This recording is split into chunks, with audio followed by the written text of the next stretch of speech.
Hello. आज हम पढ़ रहे हैं पॉलीसाइफोनिया, शैवाल पॉलीसाइफोनिया, रेड एल्गी पॉलीसाइफोनिया। तो रेड एल्गी समुद्री शैवाल हैं।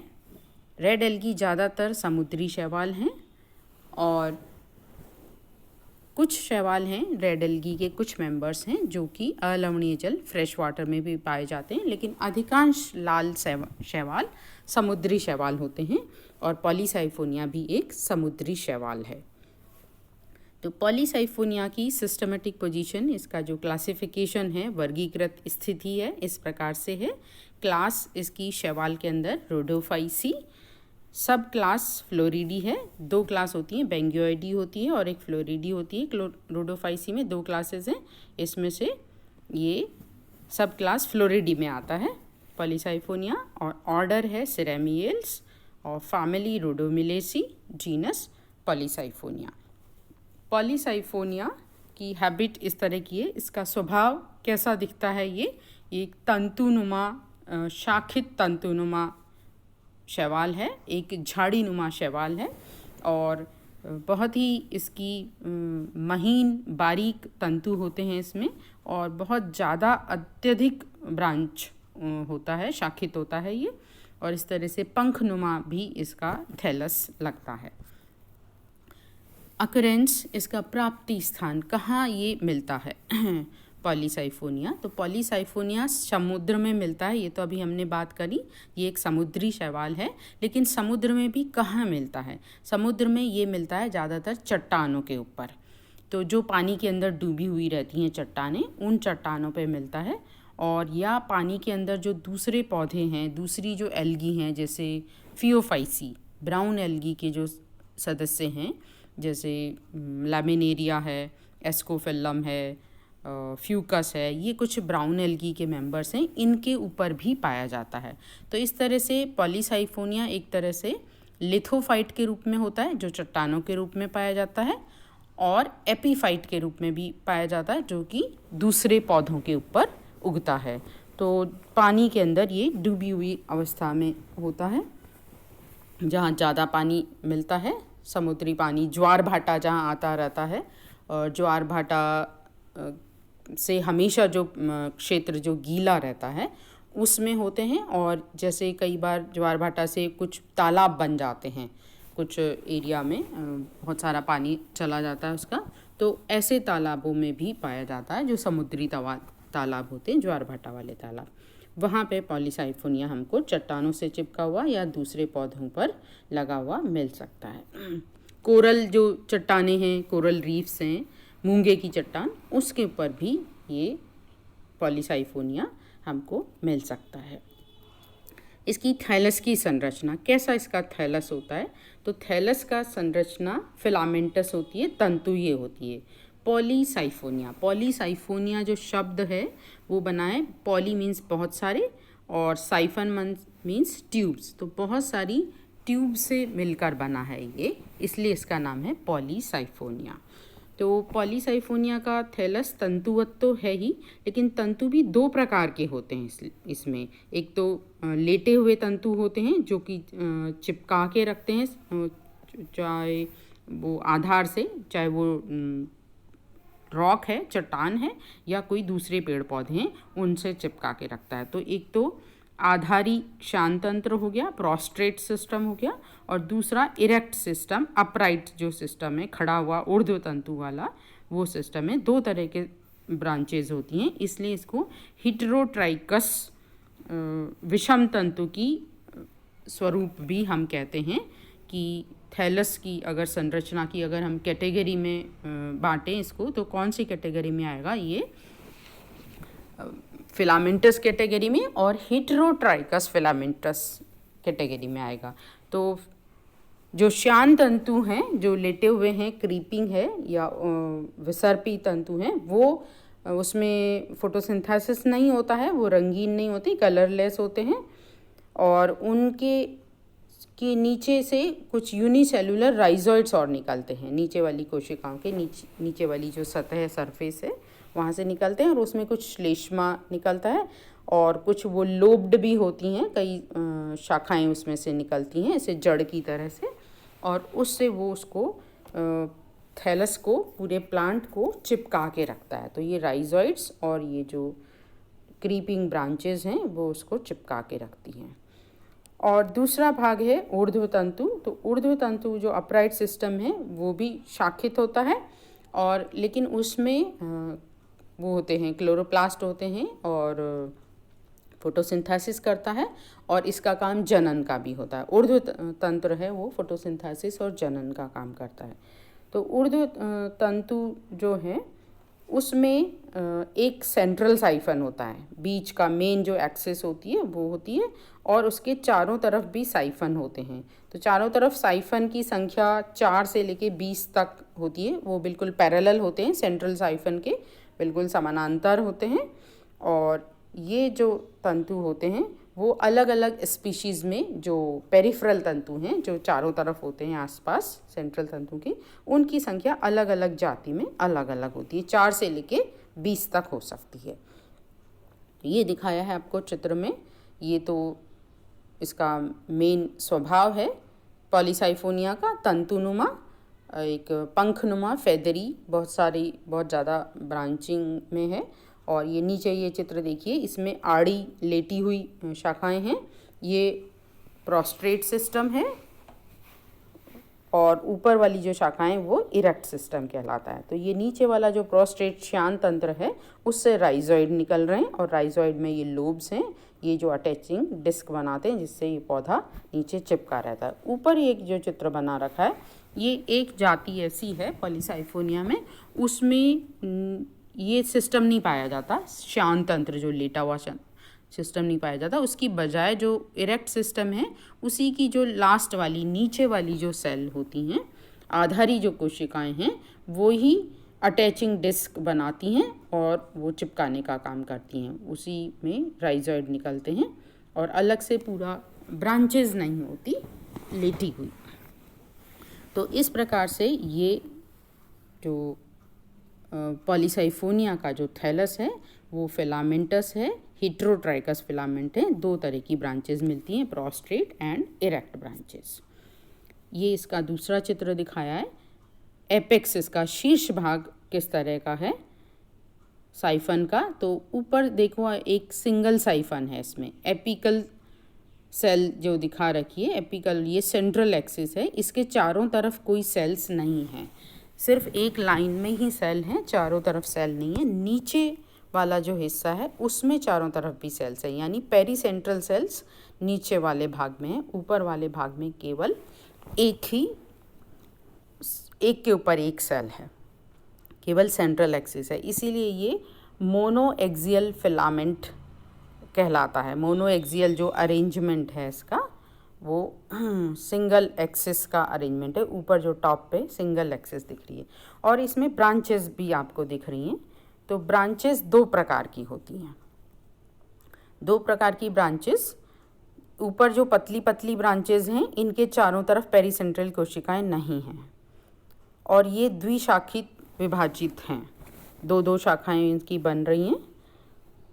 इनको ट्राइकोब्लास्ट कहते हैं, या सीमित वृद्धि की शाखाएं कहती हैं। इनकी वृद्धि ज़्यादा नहीं होती है, 2-4 कोशिकाएं लंबी हैं, उसके बाद फिर ये द्विशाखित विभाजित हो जाती हैं, और इनके चारों तरफ कोई पेरीसेंट्रल कोशिकाएं नहीं बनती हैं। और नीचे वाली जो ब्रांच दिख रही हैं ये लॉन्ग ब्रांच हैं। लॉन्ग ब्रांच बिल्कुल मेन ब्रांच जैसी होती हैं, और इनके चारों तरफ पेरीसेंट्रल कोशिकाएं भी होती हैं। ये इसका टीएस काट के दिखाया है एक ब्रांच का, शाखा का, जिसमें एक सेंट्रल साइफन है, बीच में सिंगल एक सेल है, जो ये सेंट्रल साइफन है। इसका एलएस भी दिखा रखा है नीचे चित्र में, ये सेंट्रल साइफन है, और इसके अगल बगल है पेरीसेंट्रल साइफन है। और भी नीचे वाला जो भाग है इसका, जो झाड़ी नुमा जो पौधा है, ये पौधे की नीचे वाली में पेरीसेंट्रल कोशिकाओं से भी और कोशिकाएं बनने लगती हैं, जो कॉर्टिकल सेल्स कहलाती हैं। तो नीचे वाला और ज़्यादा मोटा हो जाएगा, चौड़ा हो जाएगा तंतु, तो जिसमें कॉर्टिकल सेल्स भी होंगी, पेरीसेंट्रल सेल भी होंगी, और बीच में सेंटर में एक सेंट्रल साइफन होगा। और ऊपर वाली जो कोशिकाएं जो इसमें चित्र ए में दिखा रखा है, इसमें जैसे एक ही सेंट्रल साइफन है और ये 6 इसमें पेरीसेंट्रल साइफन है। तो ये अलग अलग जातियों में अलग अलग होते हैं, 4 से लेके 20 तक हो सकते हैं पेरीसेंट्रल साइफन। तो इस प्रकार ये तो हो गई पॉलीसाइफोनस शाखाएं, जिसमें बहुत सारे साइफन हो गए, बीच का साइफन और पेरीसेंट्रल साइफन। और ये जो ट्राइकोब्लास्ट है अभी ऊपर जो हमने देखा, ये है मोनोसाइफोनस शाखा, मतलब इसमें एक ही साइफन है, बस सेंट्रल साइफन है, पेरीसेंट्रल साइफन इसमें नहीं होते। तो ट्राइकोब्लास्ट भी कह सकते हैं हम इसको, और मोनोसाइफोनस शाखाएं भी कहते हैं। और नीचे वाली जो शाखा हैं, चौड़ी शाखाएं हैं, बड़ी शाखाएं हैं, उनको हम लॉन्ग ब्रांच भी कहते हैं और पॉलीसाइफोनस शाखाएं भी कहते हैं। ये जो पतली शाखाएं छोटी छोटी ट्राइकोब्लास्ट हैं, ट्राइकोब्लास्ट झड़ भी जाते हैं, ये एनुअल होते हैं, ये ज़्यादा समय तक नहीं रहती हैं ये ब्रांचेस। और जबकि ये पौधा तो पेरिनियल पौधा है और ये ब्रांचेस झड़ जाती हैं। और इन्हीं ब्रांचेस पे, ये जो छोटी ब्रांचेस हैं जिनको ट्राइकोब्लास्ट कहते हैं, ट्राइकोब्लास्ट पे ही सेक्स ऑर्गन्स बनते हैं, जनन अंग बनते हैं। और तो इस तरह से ये ट्राइकोब्लास्ट जिन पे जनन अंग बनते हैं उनको फर्टाइल ट्राइकोब्लास्ट कहते हैं, और जो जिन पे जनन अंग नहीं बनते हैं, क्योंकि सारे ट्राइकोब्लास्ट पे जनन अंग नहीं बनते, तो वो बंध्य कहलाते हैं, बंध्य ट्राइकोब्लास्ट कहलाते हैं, और फलद ट्राइकोब्लास्ट जिसमें जनन अंग बनते हैं। तो ये तो हुई थैलस की बात कि थैलस कैसा होता है पॉलीसाइफोनिया की। अब हम सेल स्ट्रक्चर की बात करते हैं, कोशिका संरचना कैसी होती है पॉलीसाइफोनिया में। तो पॉलीसाइफोनिया की कोशिका 2 स्तरीय भित्ति वाली होती है। तो बाहर की पैक्टिन की भित्ति होती है और अंदर की सेल्यूलोज की भित्ति होती है। पैक्टिन की भित्ति में बहुत सारे पदार्थ और भी जमा होते हैं, कैरागिनिन, फ्यूनेरन और पोरफायरिन, गैलेक्टोन सल्फेट वगैरह, ये भी इसके अंदर पाए जाते हैं। और कोशिका भित्ति की जो प्रोटीन कोशिका भित्ति है वो कोशिका से जुड़ी हुई रहती है। 2 कोशिका के मध्य में गर्त पाए जाते हैं। तो ये भी कोशिका का एक स्पेशल फीचर है जो यहाँ रोडोफाइसी में ही मिलता है, बाकी और मेंबर्स में देखने को नहीं मिलता। इनको पिट कनेक्शन कहते हैं, आपस में आसपास की जो सेल्स हैं पिट कनेक्शन के द्वारा जुड़ी रहती हैं। ये वाला कैरेक्टर एक ब्लू ग्रीन एल्गी हैं, उनके कुछ सदस्यों में भी पाया जाता है। तो इस तरह से कुछ कैरेक्टर्स ऐसे हैं रोडोफाइसी में जो कि ब्लू ग्रीन एल्गी से मिलते हैं, यानी साइनोफाइसी और रोडोफाइसी के कुछ कैरेक्टर्स हैं, उनमें समानताएं मिलती हैं, बाकी और दूसरे ग्रुप से में ये नहीं मिलते हैं। तो पिट कनेक्शन एक इम्पॉर्टेंट कैरेक्टर है जो रोडोफाइसी में पाया जाता है, पॉलीसाइफोनिया में भी पाया जाता है। और ये जो पिट कनेक्शन होते हैं एक्चुअली ये प्लग होते हैं, ये कोई प्लाज्मोडेस्मेटा का कनेक्शन नहीं है, प्लग होते हैं प्रोटीन के, इनको पिट कनेक्शन कहते हैं। पहले ऐसे समझा जाता था कि ये प्लाज्मोडेस्मेटा के हैं, लेकिन बाद में पता चला कि ये प्लग हैं।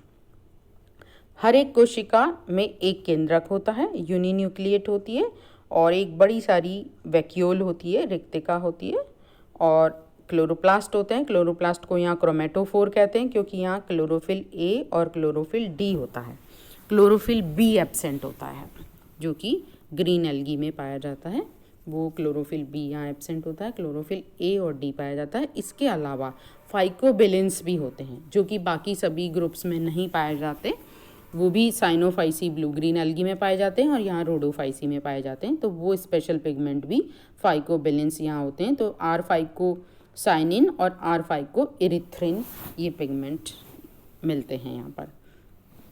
Reserve food material floridean starch होता है, ये भी स्पेशल रोडोफाइसी में ही पाया जाता है, बाकी ग्रुप्स में नहीं पाया जाता ये। और बाकी सारी यूकैरियोटिक कोशिका की जो विशेषताएं होती हैं बाकी सभी मिलती हैं, जैसे एंडोप्लाज्मिक रेटिकुलम, माइटोकॉन्ड्रिया वगैरह, वो सभी सेल ऑर्गेनेल्स पाए जाते हैं। वृद्धि, तो थैलस की वृद्धि कैसे होती है, ग्रोथ कैसे होती है थैलस की।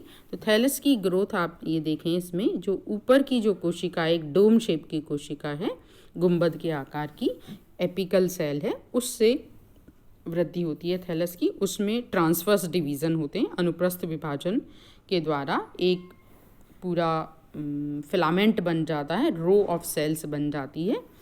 और इन फिलामेंट से एक साइड में एक अतिवृद्धि निकलती है, आउटग्रोथ निकलती है, उससे फिर ट्राइकोब्लास्ट बन जाता है। ट्राइकोब्लास्ट यानी जो लिमिटेड वृद्धि का जो ब्रांच है वो बन जाती है। ऐसे ही जो दूसरी ब्रांच है, लॉन्ग वृद्धि वाली जो ब्रांच है, जिसमें पेरीसेंट्रल फिलामेंट भी होते हैं, वो ब्रांच भी यहीं बनती है, एपिकल सेल के जस्ट पीछे से बनती है वो, तो यानी सब एपिकल होती है वो। तो ब्रांचेज सब एपिकल होती हैं और उसके पीछे की जो कोशिकाएं होती हैं उनसे फिर पेरीसेंट्रल कोशिकाएं बनती हैं। यानी ट्राइकोब्लास्ट और ब्रांच जो हैं वो पहले बन जाती हैं और उसके बाद पेरीसेंट्रल कोशिकाएं बनती हैं। तो पेरीसेंट्रल कोशिकाएं, जो ये सेंट्रल कोशिका है जो मेन एपिकल सेल से जो बनी है नीचे, उसमें पेरिक्लाइनल डिवीज़न होते हैं, वर्टिकल डिवीज़न होते हैं, उससे पेरीसेंट्रल कोशिकाएं बनती हैं। 4 से लेके 20 तक जो भी स्पीशीज़ का नंबर है उतनी बन जाती हैं। और तो इस प्रकार हम इसमें ये देख रहे हैं कि एक ही साइफन है, एक सेंट्रल साइफन है, मेन एक्सिस है, उसी से ये जो सारा फिलामेंट, सारा जो थैलस है वो बन रहा है पॉलीसाइफोनिया का। तो इस तरह से पॉलीसाइफोनिया एक यूनी एक्सियल संरचना कहलाती है। तो यूनी एक्सियल एक अक्षीय है क्योंकि एक ही मेन अक्ष है उसमें, और उसी से सारा ये जो पेरीसेंट्रल फिलामेंट है उससे बन रहे हैं। ये पॉली एक्सियल संरचना नहीं है। पॉलीसाइफन अलग चीज़ है, पॉली एक्सियल चीज़ अलग है। तो पॉलीसाइफन है क्योंकि बहुत सारे ट्यूब जैसे साइफन जैसे दिखते हैं, इसलिए इसका नाम पॉलीसाइफोनिया है। और पॉलीसाइफन अलग चीज़ है, ये यूनी एक्सियल संरचना है। कई किताबों में और इंटरनेट पे भी मैंने देखा, कई साइट पे ये गलत लिखा हुआ है, यूनी एक्सियल को मल्टी एक्सियल लिखा हुआ है। ये देखिए यहाँ इसमें चित्र में आप देखेंगे, ये ऊपर वाला जो चित्र है बी, इसमें ऊपर एक ही कोशिका है, एक कोशिका है, इसके चारों तरफ कोई कोशिकाएं नहीं है। तो एक सेंट्रल एक्सिस जो है वो सिंगल उसकी है, तो ये यूनी एक्सियल संरचना है। ये नीचे जो बीच में जो चित्र दिखा रखा है यूनी एक्सियल कंस्ट्रक्शन, इसमें भी ऊपर एक कोशिका है और नीचे वाली कोशिकाओं से पेरीसेंट्रल कोशिकाएं बनी हैं। और जबकि इधर साइड में जो ई डायग्राम दिखा रखा है, ये जो चित्र है ये है मल्टी एक्सियल कंस्ट्रक्शन का। तो इसमें आप ऊपर देखें, टॉप के ऊपर जो टॉप जो है एपेक्स है इस थैलस का, वो बहुत सारे एक्सिस से मिलके बना हुआ है। यहाँ सिंगल एक्सिस नहीं है टॉप के ऊपर, जैसा कि पॉलीसाइफोनिया में होता है। पॉलीसाइफोनिया में टॉप हम देखेंगे, एपेक्स अगर हम देखेंगे तो उसमें एक ही सेंट्रल साइफन होता है, पेरीसेंट्रल साइफन वहाँ पर नहीं पाए जाते। तो वो यूनी एक्सियल संरचना है, जबकि ये मल्टी एक्सियल संरचना है जो नीचे दिखा रखी है।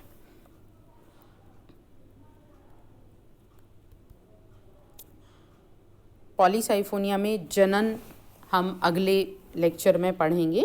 जो रिप्रोडक्शन है उसमें कई तरह के इसमें प्लांट्स पाए जाते हैं, कई तरह की अवस्थाएं होती हैं। ये काफ़ी कॉम्प्लिकेटेड इसमें जनन पाया जाता है।